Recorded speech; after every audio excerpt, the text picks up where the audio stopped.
J'étais en réunion avec les investisseurs japonais lorsque mon téléphone a vibré. 3 textos de mon frère, Tyler, chacun plus suffisant que le précédent. Tyler, j'ai trouvé un acheteur pour ta vieille maison de plage. Tyler, j'en obtiens 200 000 euros. De rien. Tyler, j'ai vendu ta bicoque pour du cash rapide. De toute façon, tu ne l'utilises jamais. J'ai jeté un coup d'œil au message, puis j'ai posé mon téléphone face contre la table de conférence, me reconcentrant sur la présentation concernant l'expansion à Singapour. Monsieur Yamamoto, l'investisseur principal, attendait ma réponse à sa question sur les projections trimestrielles. Mes excuses, dis-je calmement. Vous posiez une question sur les objectifs de revenus du 4e trimestre. Nous prévoyons 340 millions d'euros sur les marchés asiatiques, Singapour représentant environ 28% de ce total. La réunion s'est poursuivie pendant une autre heure. Mon téléphone a vibré à plusieurs reprises, mais je l'ai ignoré. Quoi que Tyler fasse, cela pouvait attendre. Quand les investisseurs sont finalement partis, j'ai vérifié mes messages, 12 textos de Tyler, 3 de ma mère, 2 de ma sœur, Rachel, et un appel manqué d'un numéro inconnu avec un indicatif 305. Miami. Maman, Tyler m'a parlé de la vente de la maison de plage. Enfin. Cet endroit ne faisait que pourrir sur pied. Au moins, il a tiré quelque chose de cette ruine. Tyler, l'acheteur est content, la clôture est dans 3 jours. Je t'enverrai ta moitié après avoir pris ma commission d'intermédiaire. Tyler, en fait, comme j'ai fait tout le travail, je pense à une répartition de 60/40. Tu ne visites littéralement jamais cette cabane. Rachel, as-tu vraiment laissé Tyler vendre ta maison de plage? Maman dit que vous partagez l'argent. J'ai pris une profonde inspiration et j'ai rappelé le numéro de Miami. Bureau de gestion de l'Azure Coast Resort and Residence, répondit une voix professionnelle. Patricia à l'appareil. Patricia, ici Daniel Brennan. J'ai eu un appel manqué de ce numéro. Monsieur Brennan. Oui. Dieu merci. Nous avons une situation. Un homme, prétendant être vous, s'est présenté ce matin avec un contrat de vente pour la propriété. Notre équipe de sécurité l'a interpellé lorsque les signatures ne correspondaient pas à nos dossiers. J'ai fermé les yeux. Décrivez-moi l'homme. La trentaine, cheveux bruns, environ 1m80. Il est devenu très agité lorsque nous avons remis en question son identité, et il a commencé à insister sur le fait qu'il avait une procuration pour votre cabane de plage. Monsieur, connaissez-vous cette personne? C'est mon frère, dis-je. Il s'appelle Tyler Brennan. Il n'a de procuration sur rien qui m'appartienne. C'est ce que nous suspections, dit Patricia. Nous avons contacté la police locale. Il est actuellement interrogé pour tentative de fraude. Devons-nous porter plainte? J'ai réfléchi.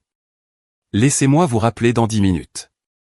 J'ai raccroché et j'ai immédiatement appelé mon avocat, Richard Chin. Richard, j'ai besoin que tu fasses quelque chose pour moi, dis-je sans préambule. Mon frère vient de tenter de vendre frauduleusement ma propriété à Miami. La sécurité du complexe l'a interpellé et a appelé la police. Peux-tu contacter la police de Miami est occupée de ça? La propriété Azure Coast, demanda Richard, et je pouvais déjà l'entendre taper au clavier. Mon Dieu, Daniel, ton frère a essayé de vendre un complexe hôtelier de 40 millions d'euros. Apparemment, il pense que c'est une bicoque sur la plage qui vaut 200 000 euros, dis-je. Richard resta silencieux un instant. Que veux-tu que je fasse? Je peux le faire arrêter pour fraude, tentative d'usurpation d'identité, faux et usage de faux. Fais ton choix. Commençons par un avertissement sévère, dis-je. Fais-le libérer sous la garde des autorités locales, avec la mention que des poursuites sont en attente. Ensuite, demande à quelqu'un de lui expliquer exactement ce qu'il a essayé de vendre. Tu veux qu'il sache? Demanda Richard. Il finira par le découvrir, dis-je. Autant que ce soit maintenant. Considère que c'est fait, dit Richard. Je te rappelle. J'ai envoyé un texto à Tyler. Il faut qu'on parle. Appelle-moi. 3 points sont apparus immédiatement, puis, occupé à conclure la vente. Ça peut attendre? Tu sais quoi? Appelle-moi maintenant. Mon téléphone a sonné en quelques secondes. Danny, je suis littéralement chez le notaire, dit Tyler, sa voix pétillante d'excitation. L'acheteur est là, nous signons les papiers. Est-ce que ça peut attendre 1 heure? Tyler, où es-tu exactement en ce moment? À Miami, dit-il. Là où est la maison de plage, évidemment. Et tu es chez un notaire? Eh bien, nous y étions. Puis l'acheteur a insisté pour que nous allions à la propriété même pour une sorte d'inspection. Alors, nous y sommes allés, mais il y a eu ce malentendu bizarre avec la sécurité. Laisse-moi deviner, l'interrompis-je. La sécurité t'a interpellé. Silence. Tyler, comment le savais-tu? Sa voix avait changé, l'incertitude s'y glissant. Parce qu'ils m'ont appelé, dis-je calmement. Parce que je suis le propriétaire. Parce que tu n'as aucune autorité légale pour la vendre. Danny, ne sois pas comme ça, dit Tyler, adoptant un ton suppliant. J'ai trouvé un acheteur prêt à payer 200 000 € en espèces pour cette ruine. C'est incroyable pour une propriété que tu n'utilises jamais.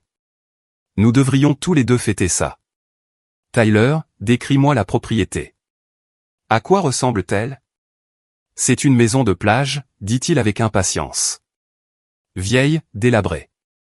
Probablement pas rénovée depuis les années 70.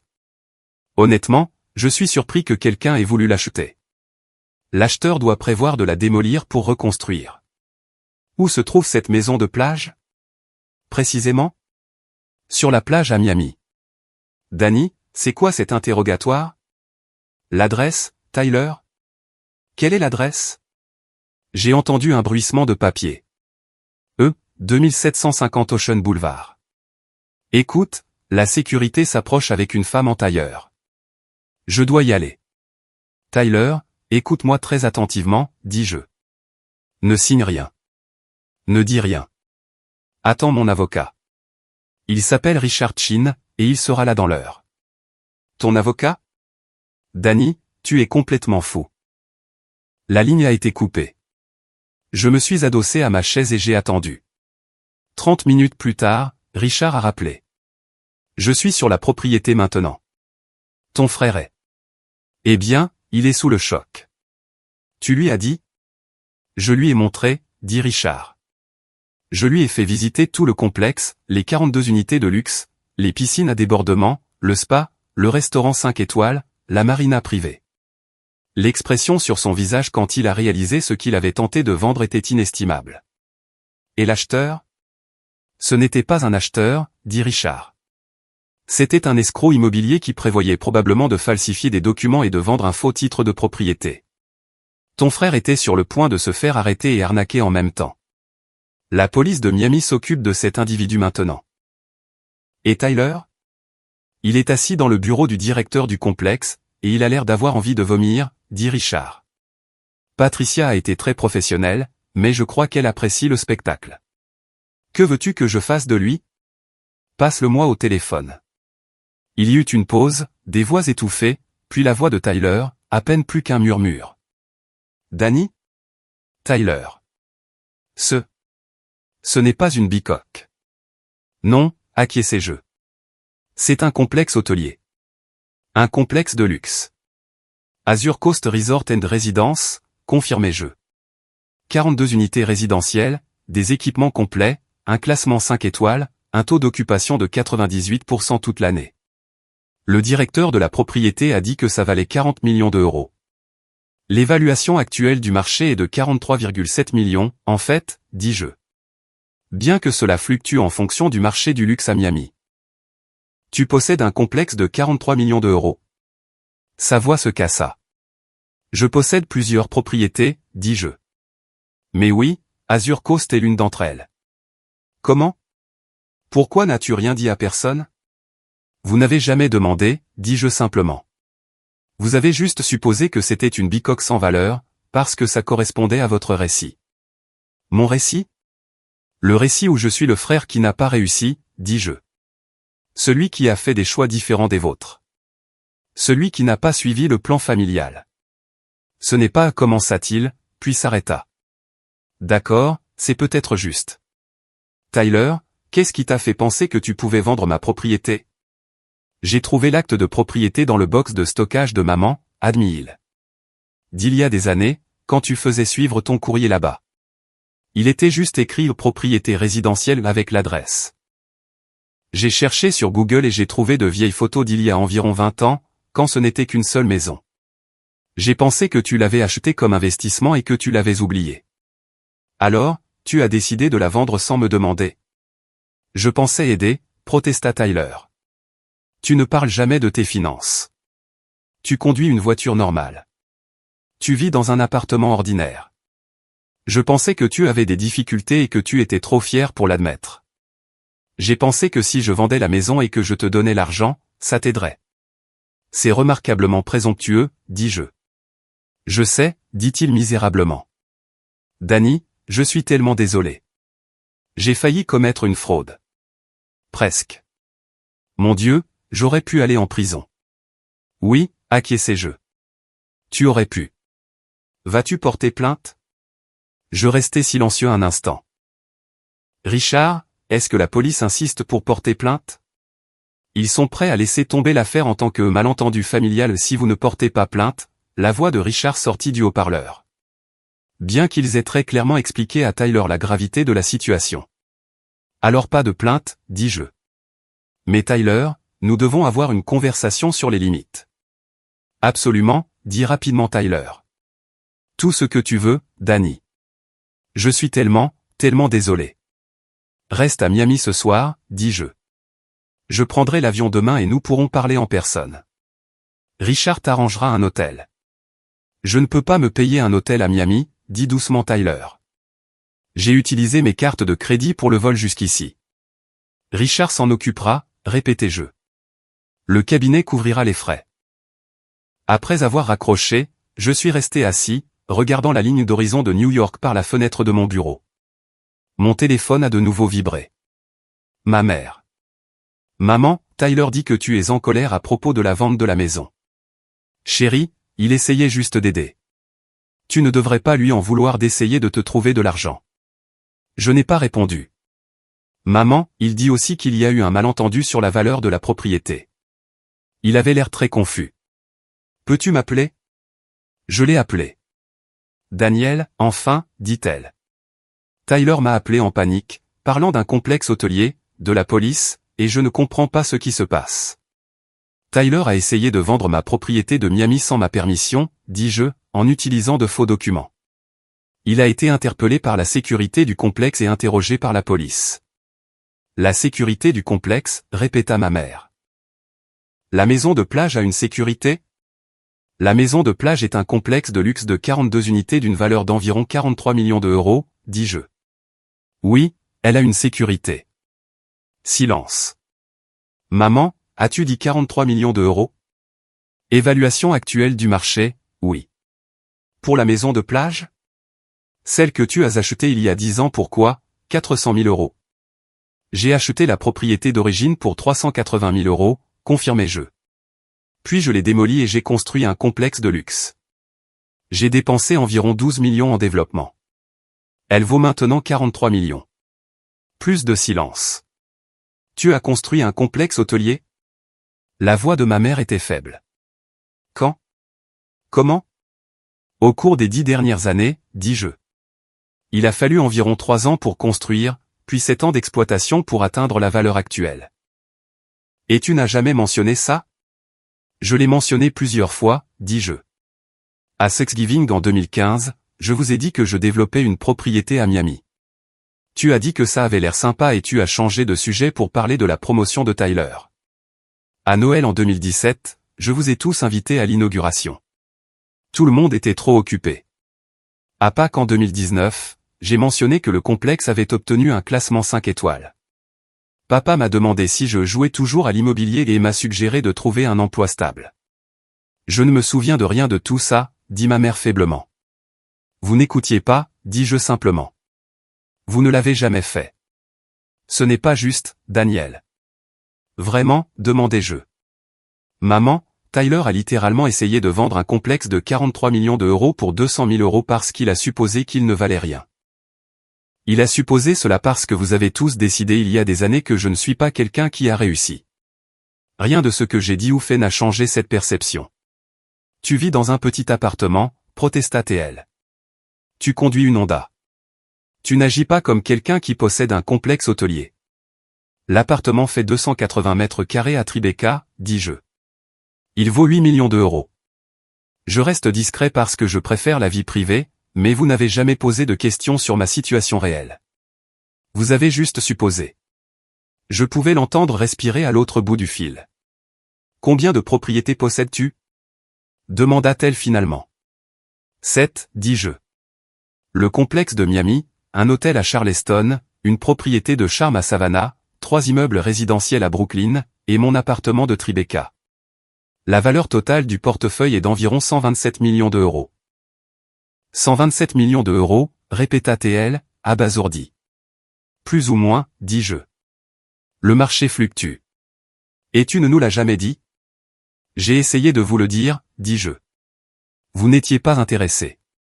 Vous étiez trop occupé à me comparer à Tyler et à me trouver déficient. Ton frère a un bon travail, dit-elle sur la défensive.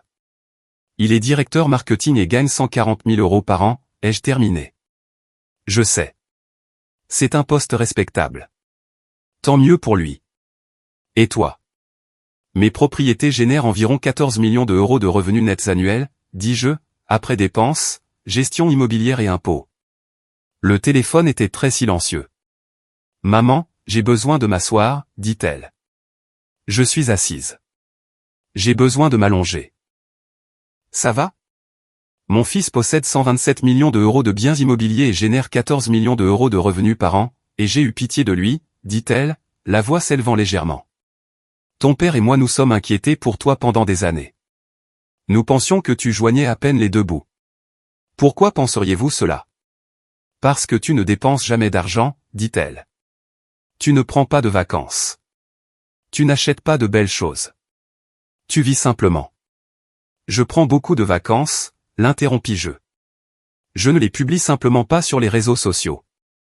Et j'achète de belles choses, je ne les exhibe simplement pas maman, j'ai visité 30 pays au cours des 5 dernières années. Je collectionne de l'art. J'ai un Banksy et 2 Warhol. Je suis parfaitement heureux dans ma vie. Mais tu sembles si ordinaire, dit-elle, désemparée. C'est intentionnel, dis-je. Je n'ai pas besoin de validation externe. J'ai bâti ma fortune pour la sécurité et la liberté, pas pour l'esbrouf. Est-ce que quelqu'un est au courant de ça? Mes amis proches, mes partenaires commerciaux, mon avocat, mon comptable, dis-je. Les personnes qui comptent le savent. Et ta famille ne compte pas? Elle semblait blessée. Ma famille n'a jamais demandé, dis-je doucement. Et quand j'ai essayé de partager, vous n'étiez pas intéressé. Alors, j'ai arrêté d'essayer. Elle pleurait maintenant. Je suis tellement désolé, Daniel. Nous avons été horribles avec toi. Pas horrible, dis-je. Juste dédaigneux. Vous aviez une certaine idée de qui j'étais, et vous ne l'avez jamais remise en question. Ton père va mourir quand il l'apprendra, dit-elle. Il a raconté à tout le monde que tu avais des difficultés, que tu avais fait de mauvais choix, que tu aurais dû te lancer dans la finance comme il le voulait. Papa peut penser ce qu'il veut, dis-je. Ça n'affecte pas ma vie. Lui diras-tu, ou devrais-je le faire? Tu peux lui dire, dis-je. Je prends l'avion pour Miami demain pour m'occuper de Tyler. J'appellerai papa à mon retour. Tyler se sent très mal, dit-elle. Il pensait vraiment aider. Tyler a commis une fraude, dis-je sèchement. Il a falsifié des documents et a tenté de vendre une propriété qui ne lui appartenait pas. Le fait qu'il pensait aider ne rend pas cela légal. Mais tu ne portes pas plainte. Non, dis-je, parce qu'il fait partie de la famille. Mais cette conversation doit avoir lieu. Vous devez tous comprendre que vous ne pouvez pas simplement faire des suppositions sur ma vie.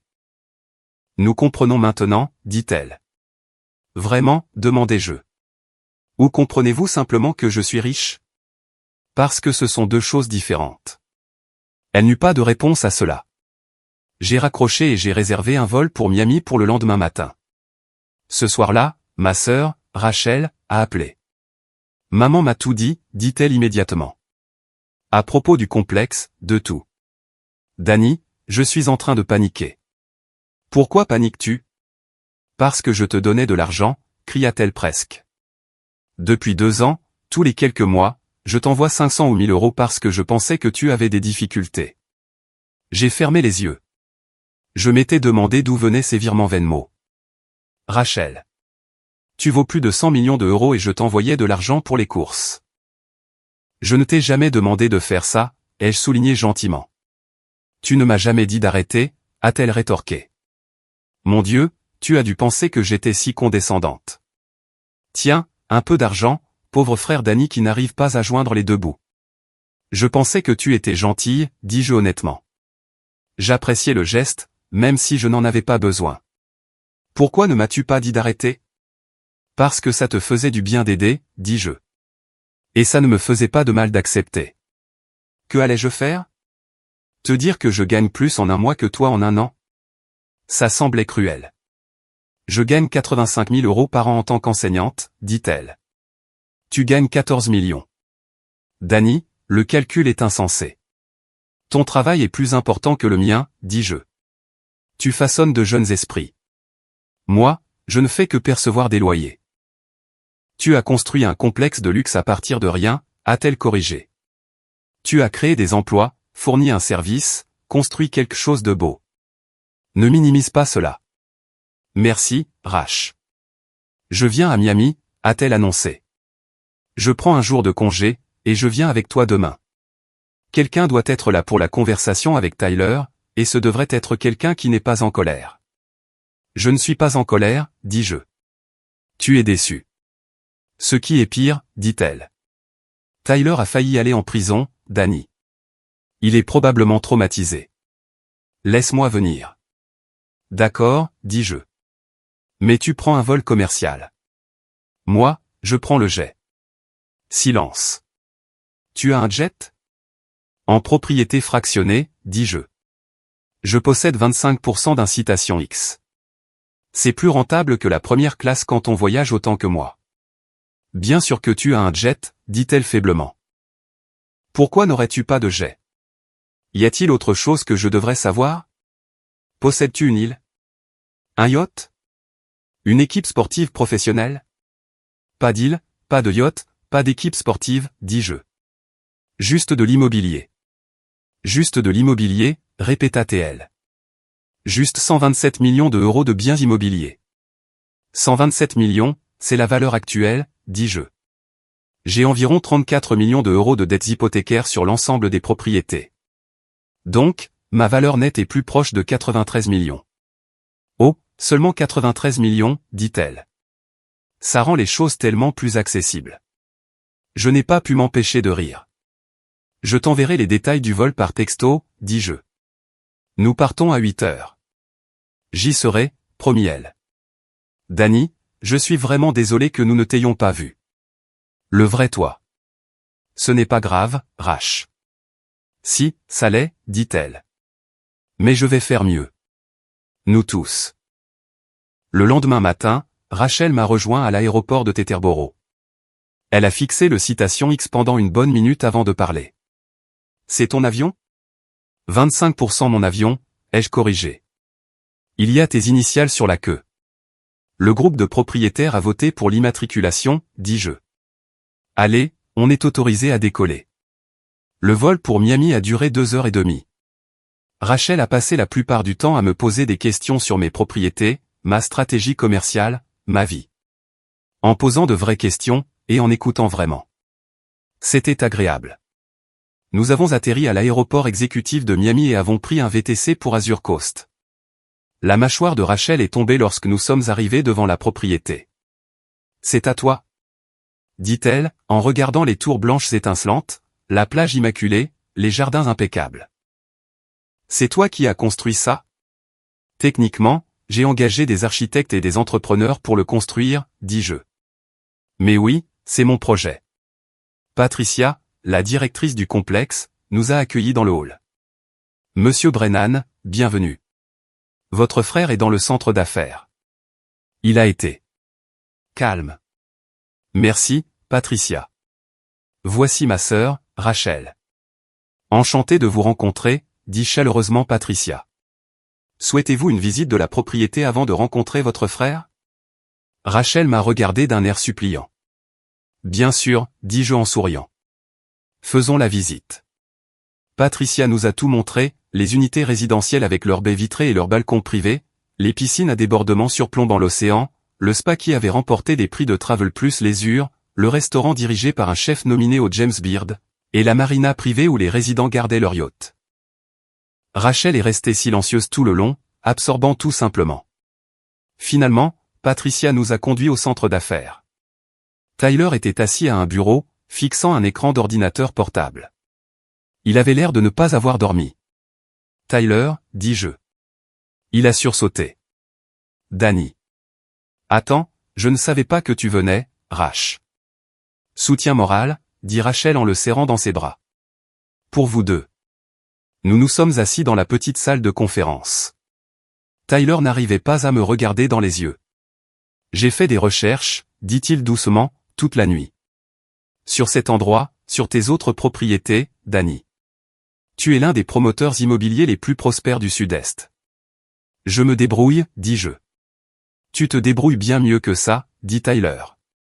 L'hôtel à Charleston a été présenté dans Architectural Digest. Les immeubles de Brooklyn ont une liste d'attente de quelques 500 personnes. Tu n'es pas seulement prospère, tu es au sommet du succès. Et pourtant, tu pensais que je possédais une bicoque sans valeur, dis-je. Il a tressailli. Je sais. J'ai été stupide. J'ai été présomptueux. J'ai été. Tu fonctionnais sur des suppositions, l'interrompis-je. Des suppositions que notre famille entretient depuis des années. Que je suis le frère qui n'a pas réussi. Celui qui n'a pas suivi le plan. Celui qui a besoin d'aide. Tu ne nous as jamais corrigés, dit Tyler sur la défensive. Tu aurais pu nous dire la vérité. Je vous ai dit la vérité, dis-je, à plusieurs reprises. Vous n'avez simplement pas cru que cela correspondait à votre récit, alors vous l'avez ignoré. Rachel s'est éclairci la gorge. Je pense que ce que Danny dit, c'est que vous tous, nous tous, y compris moi, avons décidé qui il était sans vraiment demander ou écouter. Nous avons fait de lui le projet familial, celui dont il fallait s'inquiéter, sans jamais vérifier si c'était exact. Tyler resta silencieux un moment. Tu as raison. C'est ce que nous avons fait. Et je suis désolé, Danny. Pas seulement d'avoir essayé de vendre ta propriété, mais de ne pas t'avoir vu, le vrai toi. Excuses acceptées, dis-je. Mais Tyler, ça ne peut pas se reproduire. Tu ne peux pas prendre de décision concernant ma vie sans me consulter. Tu ne peux pas supposer que tu sais ce qui est le mieux pour moi. Je sais, dit-il. Je le sais vraiment maintenant. Mon Dieu, quand la police m'interrogeait, quand j'ai réalisé ce que j'avais failli faire. Danny, j'aurais pu te coûter des millions en frais de justice, nuire à ta réputation, créer des problèmes de responsabilité. J'étais tellement concentré sur mon idée d'aider que je n'ai pas pensé aux conséquences. Qu'est-ce qui t'a fait penser que tu avais même accès à mon acte de propriété, demandai-je. Il était dans le box de stockage de maman, dit Tyler. D'il y a des années, quand tu faisais suivre ton courrier là-bas. Je l'aidais à le nettoyer et j'ai trouvé une boîte avec tes vieux documents. L'acte était là et j'ai juste. J'ai pensé que j'avais trouvé une solution à ce que je percevais comme tes difficultés financières. Sans me demander si j'avais réellement des difficultés, ai-je souligné. Sans demander, admis-il. Je suis vraiment désolé. J'ai regardé mon frère, sincèrement contrit, sincèrement ébranlé. Je te pardonne, Tyler. Mais nous devons établir des limites à l'avenir. Tout ce que tu veux, dit-il immédiatement. Premièrement, plus de suppositions sur ma situation financière, dis-je. Deuxièmement, plus de décisions concernant mes biens ou ma vie sans permission explicite. Troisièmement, plus de pitié pour moi ou de traitement comme si j'avais besoin d'être sauvé. Fait. Fait et fait, dit Tyler. Y a-t-il un quatrième point? Quatrièmement, dis-je, arrête de te comparer à moi. Nous avons des vies différentes, des objectifs différents, des mesures de succès différentes. Tu es directeur marketing, tu gagnes bien ta vie dans une carrière que tu aimes. C'est ça, le succès, Tyler. Tu n'as pas besoin de posséder des complexes hôteliers pour réussir. Ses yeux s'embuèrent. Merci, Danny. Maintenant, dis-je en me levant, Patricia me dit que le restaurant ici fait un excellent brunch. Allons manger, et ensuite tu pourras me parler de ce qui se passe réellement dans ta vie. Pas de ton travail ou de ton salaire, ce qui te rend heureux, ce vers quoi tu tends, ce qui t'importe. Vraiment? Tyler avait l'air surpris. Vraiment, confirmai-je. J'ai été tellement occupé à protéger ma vie privée que je n'ai pas été un très bon frère non plus. Réparons ça. Pendant le brunch, qui était en effet excellent, Tyler s'est ouvert. Il a parlé de la pression qu'il ressentait pour progresser constamment dans sa carrière, pour gagner plus d'argent, pour atteindre des jalons arbitraires. Il a parlé du sentiment de ne jamais être tout à fait à la hauteur aux yeux de nos parents. Même en tant que fils qui a réussi, dit-il, je n'ai jamais eu l'impression de répondre aux attentes de papa. Et puis je te regardais, toi, qui semblais ne te soucier aucunement de ses attentes, et je t'en voulais. Tu avais une liberté que je n'avais pas, tu peux avoir cette liberté aussi, dis-je. Il te suffit d'arrêter de te mesurer aux standards des autres. Dit le gars qui vaut 93 millions d'euros, dit Tyler, mais il souriait. Je n'ai pas bâti ma fortune pour impressionner qui que ce soit, dis-je. Je l'ai bâti parce que j'aime le développement immobilier. J'aime prendre quelque chose de vieux et le rendre beau. J'aime créer des espaces où les gens peuvent vivre, ou passer des vacances, ou se créer des souvenirs. L'argent, c'est super, mais ce n'est pas le but. Rachel hocha la tête. C'est ce que j'essaie de te dire depuis des années, Tyler. Le succès, ce ne sont pas les chiffres. C'est l'épanouissement. Depuis quand es-tu devenu si sage, lui demanda Tyler. Je suis enseignante, dit-elle.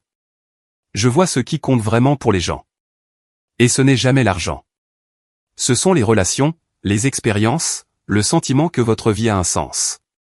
Nous avons passé le reste de la journée au complexe.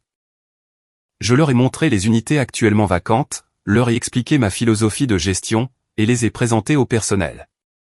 Tyler a posé des questions intelligentes sur les taux d'occupation et les coûts d'exploitation. Rachel voulait en savoir plus sur les décisions architecturales et les caractéristiques de durabilité environnementale. C'était la première vraie conversation que j'avais avec mon frère et ma sœur depuis des années. Ce soir-là, nous avons dîné au restaurant du complexe. Tyler était plus détendu que je ne l'avais vu en une décennie. Alors, quelle est la suite pour ton empire, demanda-t-il. D'autres propriétés? Je m'intéresse à un hôtel historique à la Nouvelle-Orléans, dis-je. Il a besoin d'une rénovation complète, mais il a une bonne structure. Ça pourrait être spécial. Combien cela coûterait-il? La propriété est cotée à 6 millions d'euros, dis-je. La rénovation coûterait entre 15 et 18 millions de plus. Mais une fois terminé, il pourrait valoir entre 35 et 40 millions. Et tu fais ça, comme ça, demanda Tyler. Lâcher 24 millions sur un projet? Je financerai la majeure partie, expliquai-je. Je mettrai environ 8 millions d'apport, et j'hypothéquerai le reste. J'utiliserai les liquidités de mes autres propriétés pour couvrir les coûts de rénovation. Ce n'est pas aussi risqué que ça en a l'air quand on fait les calculs. N'empêche, dit Tyler, c'est une entreprise colossale. C'est ce que j'aime, dis-je simplement. Mon téléphone a vibré. Mon père. Papa, ta mère m'a parlé de la propriété de Miami. Il faut qu'on parle. Appelle-moi. J'ai montré le texto à Rachel et Tyler. Il va paniquer, prédit Tyler. Probablement, acquiesçai-je. Je me suis excusé et j'ai appelé mon père. Daniel, dit-il immédiatement. Est-ce vrai pour le complexe hôtelier? Oui, dis-je. Et les autres propriétés? Le portefeuille de 127 millions d'euros? Oui. Il resta silencieux un long moment. Pourquoi ne me l'as-tu pas dit? J'ai essayé, papa.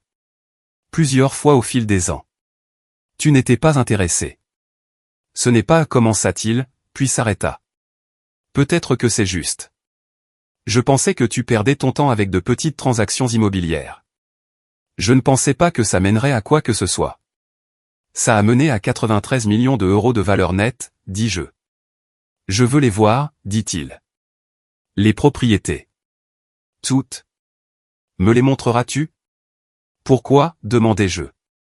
Parce que tu es mon fils, dit-il. Parce que j'ai été aveugle et stupide, et je veux comprendre ce que tu as bâti. S'il te plaît, Daniel, laisse-moi voir ce que tu as accompli. J'y ai pensé. Mais papa, il ne s'agit pas de t'impressionner. Il s'agit de te faire comprendre que j'ai réussi depuis le début, juste pas de la manière que tu attendais. Je sais, dit-il doucement. Je commence à le comprendre. Me pardonneras-tu de ne pas l'avoir vu plus tôt? Je te pardonne, dis-je. Mais nous devons établir les mêmes limites que celles que j'ai fixées avec Tyler. Plus de suppositions, plus de comparaisons, plus de pression pour être quelqu'un que je ne suis pas, d'accord, dit-il. Quand puis-je voir les propriétés? Viens à Miami ce week-end, dis-je. Je te montrerai d'abord Azure Coast. Ensuite, nous pourrons prendre l'avion pour Charleston et Savannah si tu veux. J'y serai, promit-il. Daniel, je suis fier de toi. J'aurais dû le dire il y a des années. Merci, papa. Après avoir raccroché, je suis retourné à table. Rachel et Tyler me regardaient avec attente. Papa vient à Miami ce week-end, dis-je. Il veut voir les propriétés. Arc de développement de personnages, dit Rachel avec approbation. J'aime ça. Tu penses qu'ils vont vraiment changer, demanda Tyler. Ou est-ce juste parce qu'ils savent que tu es riche maintenant? Honnêtement, je ne sais pas, dis-je. Mais je suis prêt à leur donner une chance d'essayer. C'est grand de ta part, dit Tyler, après tout. Ils font toujours partie de la famille, dis-je. Une famille humaine, avec ses défauts. Tout le monde mérite la grâce. Au cours des semaines suivantes, ma famille a fait de véritables efforts pour me voir différemment. Mon père a visité les 7 propriétés, posant des questions détaillées et écoutant réellement les réponses. Ma mère a cessé de m'envoyer des articles sur de bonnes opportunités d'emploi et a commencé à s'enquérir de mes projets de rénovation.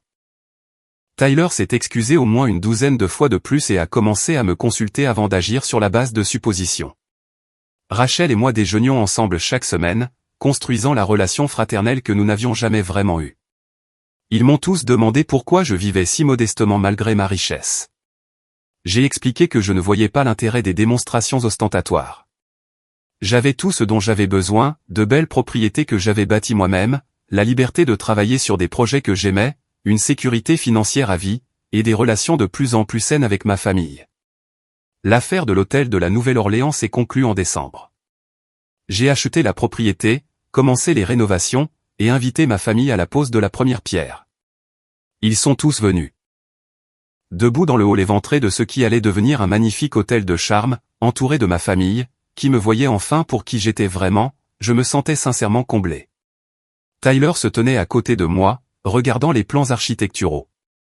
Ça va être incroyable quand ce sera terminé. En effet, acquiesçai-je. Je suis désolé d'avoir essayé de vendre ta bicoque, dit-il en souriant légèrement. Je suis désolé de vous avoir tous laissé penser que c'était une bicoque, répondis-je. Quitte, demanda-t-il. Quitte, confirmai-je. Ma mère s'est approchée, regardant les plafonds hauts et les moulures d'origine. Tu as une vision, Daniel. Je n'avais jamais compris ça avant. Mais tu vois du potentiel là où d'autres voient des ruines. C'est un don, dis-je. Et une malédiction. Je ne peux jamais passer devant un vieux bâtiment sans imaginer ce qu'il pourrait devenir. Ne perds jamais ça, dit-elle. C'est ce qui te rend spécial. Mon père a serré la main de l'entrepreneur, s'informant du calendrier et du budget. Il s'était mis à apprendre le métier de l'immobilier, essayant de comprendre mon monde. C'était parfois maladroit, mais c'était sincère. Alors que le soleil se couchait sur la Nouvelle-Orléans, ma famille s'est réunie pour dîner dans un restaurant voisin. Pour la première fois de mémoire, ils m'ont interrogé sur ma vie sans la comparer à celle de quelqu'un d'autre. Ils ont écouté quand j'ai parlé de mes projets. Ils m'ont vu. Tyler a levé son verre. À Danny, pour avoir bâti un empire pendant que nous ne regardions pas, et pour ne pas nous avoir complètement rayés de sa vie quand nous étions trop aveugles pour le voir. À Danny, ont répété tous les autres en écho. J'ai levé mon propre verre. À la famille. Imparfaite, compliquée, mais qui en vaut la peine. Nous avons bu, et pour la première fois depuis des années, j'ai eu l'impression que nous étions vraiment ensemble. Non pas parce que j'avais prouvé ma valeur par la richesse, mais parce qu'ils avaient enfin pris le temps de voir qui j'étais vraiment, et que je leur avais accordé la grâce de grandir.